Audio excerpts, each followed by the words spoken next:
అదే RTV app వార్తల్ని క్షణాల్లో చదివే అవకాశం ఉంటుంది. ఒక న్యూస్ పేపర్, ఒక టెలివిజన్ ఛానల్ మీ చేతుల్లో ఎప్పుడూ ఉంటాయి. 2019లో మొట్టమొదట మరి కొండ వేసుకున్న రోజున నాకు హైదరాబాదులో మరి ఆయన హక్కును చేర్చుకుని జగన్మోహన్ రెడ్డి గారు నన్ను మోసం చేశాడు. 2014లో మరి నేను పార్టీకి రావడం, వైఎస్ఆర్ పార్టీలో ఉద్యోగం వదులుకొని రావడం, ఆ రోజున నాకు టికెట్ ఇస్తానని ఇచ్చి నన్ను మోసం చేశాడు. ఆ రోజున ఆఖరికి వచ్చేటప్పటికి నీకు ఎమ్మెల్సీ ఇస్తానన్నా, మరి ఇస్తానంటే నేను వస్తానని చెప్పినప్పుడు ఆయన లేదన్నా నీకే టికెట్ అని చెప్పేసి నాకు చెప్పడం, దాని మీద మరి ఆ లాస్ట్కి వచ్చేటప్పటికి మరి దూరంపూడి చంద్రశేఖర్ రెడ్డి అనే మరి రెడ్డికి అక్కడ సీట్ ఇవ్వడం కోసం ఆ రోజున నాకు ఇక్కడ మత్స్యకారులకు ఇవ్వాలనే సదుద్దేశంతో నన్ను పక్కన పెట్టి నీకు ఎమ్మెల్సీ ఇస్తానని ఇవాళ పిల్లి బోసుకొని నన్ను ఒంగోలు తీసుకెళ్ళారు. ఒంగోలు తీసుకెళ్ళి జగన్మోహన్ రెడ్డి దగ్గరికి తీసుకెళ్తే నాకు నీకు ఎమ్మెల్సీ ఇస్తానన్నా అని చెప్పిన రోజున నేను ప్రజల్లో నుంచి ఒక మంచి నాయకుడిగా గెలిచి ప్రజల సేవ చేయాలని వచ్చాను అన్నా నేను. అందుకని నాకు ఎమ్మెల్సీ వద్దని చెప్పేసి ఆ రోజున నేను రావడం.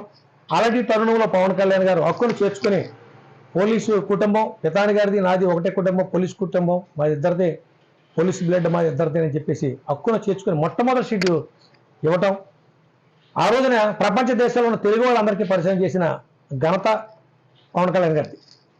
మరి ఏ కారణం చేత జరిగిందో ఏ రోజు కూడా ఆయన మీద అవనమ్మకం కానీ మరి లేకపోతే నాకు ఆయన మీద అనుమానం కానీ నాకు ఏ రోజు లేదు. ఎందుకంటే నాకు పూర్తి స్థాయిలో నాకు ఆయన ఖచ్చితంగా నాకు ఎక్కడి నుంచే పోటీ చేసే అవకాశం కల్పిస్తారని చెప్పేసి నేను ఆశపడ్డాను. ఎందుకంటే ఆయన మీద ఉన్న విశ్వాసం, నమ్మకం. ఎందుకంటే మరి కోనసీమ అల్లర్ల తర్వాత కూడా నేను కలిసినప్పుడు నేను ఏదో సందేహం వ్యక్తపరిచినప్పుడు కూడా పితాని గారు మీరు ఆల్రెడీ ఏం బాధపడకండి, మీలాంటి వాళ్ళు కాపాడుకోకపోతే నేను ఎందుకని ఆయన నాకు భరోసా ఇచ్చి భుజం తట్టి మీరు హ్యాపీగా మీరు ఉండండి అని చెప్పేసి ఆ రోజున చెప్పడం జరిగింది. దాని గురించి నేను ఏ రోజు కూడా నాకు అనుమానం లేదు, వెనక చూడలేదు. నేను వెళ్ళి మనోహర్ గారు మా కళ్యాణ్ గారిని కలిసి అడగాలని కూడా అనుకోలేదు. ఎందుకంటే ఆయన మీద నాకు భరోసా.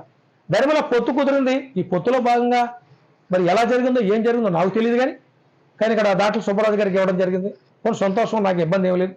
కానీ కార్యకర్తలు అందరూ రకరకాలుగా మరి ఇబ్బందులు పడుతున్నప్పటికీ కూడా అన్ని నియోజకవర్గాలు కూడా రకరకాలుగా ఉన్నాయి, ఇబ్బందులు చాలా రకరకాలుగా చేస్తూ ఉన్నారు. కానీ నేను ఆయన మీద ఉన్న నా విశ్వాసంతో నేను ప్రతి ఒక్క కార్యకర్తకి ఖచ్చితంగా మనకు న్యాయం జరుగుతుంది. ఇప్పుడు డాక్టర్ సుబ్బరాజు గారు అంటే ముమ్మడంలోనే సీట్ ఉందండి, ఇంకో చోట పోటీ చేయడానికి ఆయనకు అవకాశం లేదు. నేను ఉన్నాననుకో నేను ఎక్కడైనా మరి నా సామాజిక వర్గం చాలా బలమైన సామాజిక వర్గం. మరి తూర్పు పశ్చిమ గోదావరి జిల్లాలో 42 లక్షలు ఉంది. తూర్పు పశ్చిమ గోదావరి జిల్లాలో దగ్గరగా 10 లక్షలు 12 లక్షలు సుమారు ఇలా మా జనాభా ఉంది. ప్రతి నియోజకవర్గంలోని కూడా 30-40 వేలు కానీ 35,000 కాడి నుంచి 40,000, ఇప్పుడు గతంలో అయితే 30,000, ఇప్పుడు 40,000 కాడి నుంచి 70,000, 75,000 కూడా ఉన్న నియోజకవర్గాలు ఉన్నాయి. కాకినాడ రూరల్ ఉందంటే 70,000 ఉంది, రామచంద్రపురం ఉంది 50-60,000 ఉంది, అలాగే ముమ్మడి ఉందంటే ఇప్పుడు 50,000 ఉంది. అన్ని నియోజకవర్గాలు ఒకటని చెప్పుకోవడానికి వీలేదు. ఇలా అన్ని నియోజకవర్గాలను కూడా మరి ఇలా చాలా మరి బలమైన కమ్యూనిటీగా మేము ఉన్నాం. ఇక్కడ తెలుగుదేశం తరఫున ఆచంట్లో మరి పితాని సత్యనారాయణ గారికి ఇవ్వడం జరిగింది. అలాగే జనసేన పార్టీ తరఫున ఖచ్చితంగా మనకు సీటు ఎక్కడ చోట మనకి అకౌంట్ చేస్తారు, ఖచ్చితంగా మనకు ఆ విశ్వాసం నాకు ఉంది. మరి నేను మనోహర్ గారి దగ్గరికి వెళ్ళాం, మన కళ్యాణ్ గారి దగ్గరికి వెళ్ళినప్పుడు మరి ఆయన మనోహర్ గారికి పురవించి మీరు పితాని గారికి మాట్లాడని చెప్పి చెప్పడం జరిగింది. దాని వల్ల మొన్న కలిసాం. నిన్న మళ్ళీ మా కార్యకర్తలందరూ నేను ఎప్పుడైతే నేను వెళ్తున్నానని తెలుసుకుని మీరు ఒక్కడే వెళ్ళడం కాదు మేము కూడా వస్తామని చెప్పేసి వెనకాల 10 కార్లు వేసుకుని రావడం. డలలేదు ఇవాళ ఎలా జరిగిందని చెప్పేసి వాళ్ళందరూ కొన్ని మా మీద కోపపడితే నేను ఒకటి చెప్పాను, మనకు అలాంటి ఎక్కడ అన్యాయం జరగదా, మీరు బాధపడకని చెప్పినప్పుడు అలా కాదు, మేము కూడా మనోహర్ గారితో మాట్లాడతామని చెప్పడం. ఆ మనోహర్ గారికి ఫోన్ చేస్తే ఆయన పాపం ఎక్కడో దూర ప్రాంతంలో ఉండి ఆయన మమ్మల్ని కలవడానికి ప్రత్యేకించి మన మంగళగిరి ఆఫీస్కి వచ్చారు. ఖచ్చితంగా మాకు ఒక నిర్దిష్టమైన భరోసా మనకి ఇచ్చారు. ఎట్టి పరిస్థితుల్లోని మాకు ఎక్కడో చోట మరి పితాని బాలకృష్ణ గారికి పోటీ చేసే అవకాశం కల్పించాలని వీళ్ళందరూ అడిగారు. నేను కూడా ఆయన అడగడం కూడా జరిగింది. దానికి ఆయన సానుకూలంగా స్పందించారు. మీరు మీకు నాయకులకే కాదు పార్టీ మొత్తం అందరికీ కూడా మీరు గుండుకాయలాంటి వారు. మీరు ఎందుకంటే పవన్ కళ్యాణ్ గారికి ఎప్పుడు గుండెల్లో ఉంటారు, అలాగే నాకు కూడా గుండెలు ఉంటారు. ఈ పార్టీ ఆఫీసులో ప్రతి ఒక్కళ్ళు కూడా మిమ్మల్ని ప్రేమిస్తారు. మీకు ఎలాంటి అన్యాయం జరగదు, ఖచ్చితంగా మీకు పోటీ చేసే అవకాశం మేము కల్పిస్తామని చెప్పేసి ఆయన భరోసా ఇవ్వడం జరిగిందండి. నాకు టికెట్ ఇవ్వకపోవడం అనేది లేదు. ఇవ్వకపోవడం అనే మాట ఉంటే ఆయన నాకు ఆ మాట చెప్పరు కదా. పూర్తి స్థాయిలో నేను అడగటం కదా, మా కార్యకర్తలు అడిగినప్పుడు కూడా ఖచ్చితంగా పితాని గారికి న్యాయం చేస్తాము. నాకు ఎందుకంటే గతంలో కూడా ఎమ్మెల్సీ ఇస్తానని నేను అప్పుడు జగన్మోహన్ రెడ్డి చెప్పినప్పుడు వద్దని వచ్చేసిన నాయకుడిని. నాకు ఇంకొక ఆప్షన్ లేదు ఖచ్చితంగా నాకు. ఎందుకంటే జనసేనలో ఒక బీసీకి ఇవ్వకపోతే రేపు పొద్దున నేను జనాల్లోకి వెళ్ళి మా కమ్యూనిటీలోకి వెళ్ళి ఓటు అడగాలన్నా కూడా నాకు కూడా మరి అవమానం కదా, నాకు కూడా ఇబ్బంది కదా. ఖచ్చితంగా పవన్ కళ్యాణ్ గారికి ఆ విషయం తెలుసు కదా. ఖచ్చితంగా టీడీపీ నుంచి అక్కడ ఇచ్చారు. ఖచ్చితంగా మా పార్టీ తరపు నుంచి అన్ని కులాలకే ప్రాధాన్యత ఉంటుంది. ఒక షెడ్ పల్లికే కదా, ఇంచుమించుల్లో కష్టపడే వాళ్ళందరికీ కూడా ప్రాధాన్యత ఉంటుందని మేము అనుకున్నాం.